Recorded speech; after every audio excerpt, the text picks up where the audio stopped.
Sahabat Bincang Sehat, Alhamdulillah pada hari ini kita bertemu lagi dalam Bincang-Bincang Sehat. Tapi topik kita tidak tentang kesehatan, melainkan bagaimana perlunya perusahaan mengadakan pelatihan dan pengembangan untuk karyawan. Dan di studio sudah menemani saya untuk bincang-bincang ini Bapak Insinyur Haji Sudaryanto MM. Beliau adalah seorang master trainer yang bersertifikat, juga direktur dari WK Consulting dan PT Wadi Kencana Lestari. Kita akan sapa beliau, mudah-mudahan ini bisa bermanfaat untuk kita semua, terutama para karyawan dan khususnya karyawan di Rumah Sakit Khusus Bedah Halimun tempat studio ini berada. Assalamualaikum Pak Sudaryanto, sehat ya? Waalaikumsalam. Alhamdulillah sehat ya. Seger kayaknya ya. Alhamdulillah.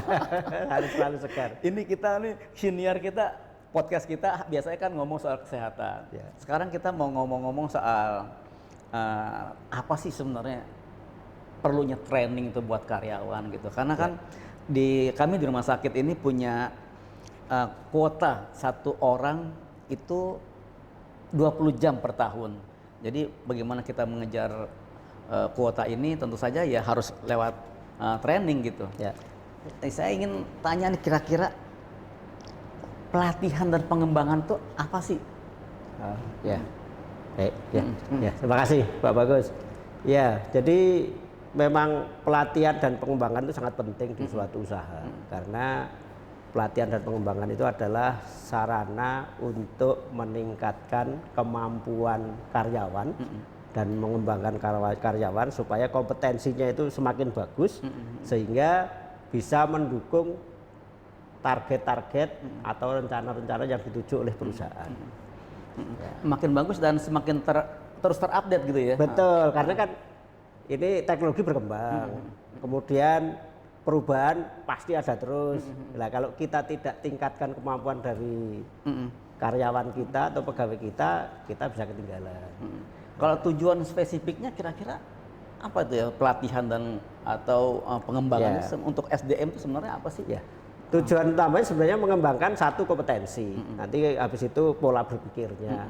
Kemudian bagaimana karyawan menyikapi tentang bagaimana kebijakan perusahaan, bagaimana perubahan-perubahan di kompetitor kita. Nah, kalau kita sudah menguasai itu semua, maka karyawan tahu apa yang dimaksud oleh perusahaan. Kalau misalnya ada karyawan ditugaskan, kamu nambah pengetahuan tentang ini ya, nah itu tidak menolak. Biasanya justru malah minta dia, supaya berarti saya harus naik ini kompetensi kita, sehingga perusahaan juga akan senang hati dan bisa mendukung apa yang direncanakan oleh manajemen. Nah, Pak Sudaryanto kan sebelum sampai sebagai master trainer, terutama di SDM, dulu kan pernah mengalami banyak sekali ya ikut pelatihan itu. Kira-kira seandainya gitu diajak pelatihan yang sama, yang sudah mungkin kita udah 4-5 kali ikut pelatihan, itu gimana caranya menghalau kebosanan atau gue udah tahu nih perasaan ini lagi gimana sih gitu. Ya. Ya Pak, kalau saya pribadi dari pengalaman selama ini, jadi setiap ada kesempatan untuk meningkatkan kemampuan melalui training, melalui seminar, saya selalu ikut itu. Karena apa Pak? Meskipun saya sebenarnya sudah tahu lah, katalah ada solusi 5, saya sudah punya 5 ini. Tapi ternyata begitu saya ikut pelatihan, ikut seminar, itu ternyata di luar dugaan Pak, di luar sana ada 4. Ya, jadi saya tidak merasa bosan dan saya selalu bahwa setiap ada pelatihan, setiap ada seminar, saya pasti bertambah ilmunya. Karena ada hal baru yang selama ini kita belum peroleh, meskipun kita sudah merasa cukup ya, itu ada tambahan lagi pengetahuan itu, dan itu akan memperkaya pengetahuan kita, wawasan kita, sehingga kita lebih bijak untuk melangkah ke depan. Ada juga yang bilang katanya harus mengosongkan gelas atau botol gitu ya. Oh iya, itu betul juga, betul ya. Jadi supaya kita bisa menerima kalau kita sudah merasa gelasnya penuh, ya kurangin dulu lah. Ibaratnya ini gelas airnya penuh, kurangin dulu separuh supaya yang baru bisa masuk. Betul itu. Betul. Iya. Nah, kalau untuk karyawan seperti misalkan karyawan khususnya di rumah sakit lah, rumah sakit khusus Bedah Halimun kayak saya dan teman-teman ini, latihan apa saja tuh yang diperlukan untuk pengembangan pengembangan diri, untuk enrichment kita sebagai karyawan? Gitu. Ya Pak, betul. Kalau sebenarnya secara umum Pak, baik di rumah sakit maupun di perusahaan yang lain sebenarnya perlu beberapa latihan. Misalnya yang pertama, kalau karyawan baru, training tentang pengenalan perusahaan. Ya, karena kan baru. Jadi dia harus paham kira-kira di perusahaan ini siapa yang punya, terus arahnya kemana, visi misinya seperti apa, supaya dia nanti begitu dia masuk paham itu, nanti bergaul dengan sesama karyawan dia sudah paham. Iya. Ya, terus dari sisi pribadi, oh ini cocok nih ternyata visi misinya ini perusahaan ini cocok dengan saya ini. Itu pertama. Yang kedua, pengetahuan tentang produknya. Product knowledge. Ya, misalnya di rumah sakit ini ada jasa apa saja yang disiapkan untuk membantu masyarakat. Misalnya ada jasa operasi, ada jasa dokter penyakit dalam, ada jasa fisioterapi, nah, apa saja. Nah itu disiapkan sehingga nanti si karyawan baik yang baru maupun yang lama, karena kadang-kadang kan ada alat baru dan lain-lainnya, bisa paham, bisa menjalankan dengan sama-sama. Nah, saya mau tanya yang terakhir nih, produk knowledge-nya itu, apakah seluruh karyawan itu harus mengetahui atau bagian-bagian tertentu saja yang dia harus tahu gitu? Ya, kalau saya menyarankan yang pertama yang terkait dulu Pak. Yang terkait itu, dulu. Ya, terkait dulu itu harus fasih benar itu, karena itu memang pekerjaan dia. Dia harus terutama untuk yang terkait dengan operasionalnya, kemudian bagian marketingnya atau humasnya. Harus tahu. Setelah itu semua karyawan sebaiknya tahu apa ini yang disiapkan oleh perusahaan ini, produk knowledge kita apa saja, sehingga seringkali pasien atau keluarga pasien atau konsumen itu kan tidak tahu dia bagian apa Pak. Iya. Jadi kalau ketemu seseorang gitu, Mbak, saya mau tanya ini tentang ini ada nggak? Itu minimum bisa menjawab garis besarnya. Nah kalau mau detail lagi, baik Ibu, Bapak, ini yang Bapak Ibu tanyakan supaya lebih lengkap lagi, mari kita antar ke bagian yang terkait. Nah itu insya Allah bisa membantu. Ya. Sahabat sehat, ini perbincangan ini semakin hangat nih. Kita akan terus menggali pengalaman Pak Sudaryanto. Mudah-mudahan bisa bermanfaat untuk kita semua para pemirsa, baik teman-teman di Rumah Sakit Khusus Bedah Halimun maupun di teman-teman pemirsa yang lainnya. Selain pengetahuan tentang produk, itu kira-kira training apa lagi yang perlu? Ya, betul Pak. Yang perlu lagi misalnya pelatihan tentang bagaimana menyusun teamwork. Ya, karena di dalam pekerjaan itu kan tidak mungkin sendiri ya. Betul. Pasti saling terkait itu, baik antar instalasi, antar divisi, antar unit dan sebagainya. Betul. Terus antar pribadi, terkait semua, sehingga harus ada pelatihan tentang bagaimana membangun sebuah tim yang hebat, yang solid. Ya. Nah, solidnya ini bukan solid yang dari bahasa sana ya. Solid itu yang benar-benar kompak gitu kan. Nah, sehingga apa? Nanti pada saat ada kegiatan operasional perusahaan ini semua sudah tahu Pak posisinya di mana, semua saling support ke tujuan yang dicapai oleh perusahaan. Nah, kalau untuk sampai ke tim yang solid itu, kan kadang-kadang kita tim yang solid jadi sulit ya. Itu bagaimana cara itu? Pengalaman saya tanya pengalaman Pak Sudaryanto nih, katakan menyatukan begitu banyak kepala ya dalam sebuah tim supaya mereka sadar bahwa kita ini punya visi yang sama, tujuan yang sama. Itu bagaimana cara menyadarkan? Yang pertama, sebelum masuk ke pelatihan teamwork itu ada pelatihan komunikasi dulu. Oh, komunikasi. Ya, jadi efektif, sebaiknya gitu ya. Komunikasi efektif sehingga nanti setiap personil yang ada itu bisa berkomunikasi dengan baik. Nah, kalau komunikasinya baik, berarti nanti di dalam pekerjaan, di dalam teamworknya itu lebih enak. Gitu ya. Jadi bayangkan komunikasi, kalau tadi misalnya di suatu perusahaan itu biasanya kan ada berbagai personil dengan latar belakang yang berbeda-beda. Iya. Apalagi kalau kita rekrut tenaga yang sudah senior gitu kan, itu pasti punya latar belakang dari perusahaan sebelumnya. Iya. Nah, itu harus disatukan menjadi satu visi misi perusahaan yang sekarang. Iya, Gitu. Jadi misalnya di Rumah Sakit Halimun ya semua paham. Boleh Anda punya pengalaman yang lain-lain di belakang sana, tapi begitu masuk ke sini, ayo kita satu tujuan. Iya, betul. Itu dari komunikasi yang harusnya dibekali juga, Pak. Iya. Iya. Karena seringkali kan ya sahabat sehat, seringkali komunikasi ini menjadi semacam hambatan ya. Hambatan kita untuk maju, untuk membuat tim yang solid tadi gitu.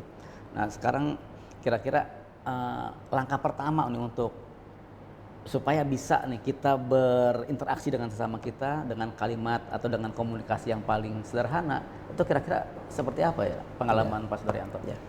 Kalau menurut saya yang pertama kan harus saling menghargai. Menghargai. Jadi misalnya ini ada baik yang lama maupun yang baru, jangan menganggap yang baru itu wah ini anak bawang misalnya kan. Junior.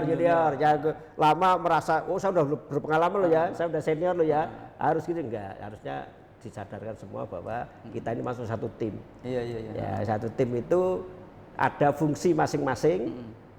Kalau saya mencontohkan selalu begini, di dalam organisasi itu ibaratnya seperti tubuh kita, semua itu punya fungsi. Ada yang fungsinya sebagai tangan, ada fungsinya sebagai mata, semua punya fungsi. Nah, kita tidak boleh merendahkan yang lain. Ya, artinya kita kalau ketika kita sudah saling menghargai sesama teman, itu mungkin komunikasi bisa lebih cair, gitu, bisa lebih terjalin gitu ya. Betul. Ya tadi saling menghargai itu misalnya ya baik yang muda menghargai yang lebih senior, minimal assalamualaikum, selamat pagi, ya gitu kira-kira bisa seperti itu. Kira-kira. Artinya dimulai dengan greeting itu bisa lebih membuat komunikasi lebih hangat gitu kalau kira-kira ya. Betul ya. Betul. Kemudian setelah komunikasi sahabat sehat pasti ada training lain yang harus didapat gitu atau dikejar bahkan oleh karyawan. Apalagi selain itu, Pak Daryanto? Minimum menurut saya ada dua lagi, Pak. Satu skill training. Oh, skill training. Ya, yang kedua nanti creativity training. Ya. Oh, ada juga kreativitas. Ya, betul. Skill training itu kita berikan pelatihan sesuai dengan bidang atau bagian masing-masing. Misalnya di rumah sakit ada perawat, ya bagaimana itu meningkatkan kemampuan perawat, kompetensi perawat sehingga di dalam melaksanakan tugasnya jauh lebih bagus dibanding sebelumnya. Kalau misalnya dokter yang saya tahu juga ada itu, ada ATLS, ACLS itu kan sebenarnya melengkapi apa yang dimiliki. Jadi itu kaitannya dengan skill training. Yang kedua, yang berikutnya creativity training. Creativity training itu adalah training menciptakan bagaimana seseorang punya kreativitas. Ya. Sebenarnya setiap orang itu orang yang kreatif loh. Kita itu semua orang kreatif ini, yang kreatif. Tetapi bagaimana kita berikan pelatihan itu sehingga memberi bekal kepada seluruh pegawai karyawan lebih kreatif lagi. Jadi berpikir yang tidak ada di biasanya. Nah itu nanti akan membantu perusahaan yang pertama atau membantu rumah sakit yang pertama dalam menjalankan kegiatan itu dia bisa menemukan. Misalnya ada SOP yang sudah ada. Dia melihat kan dengan mengembangkan kreativitas itu, oh ternyata ini ada yang lebih efisien ya.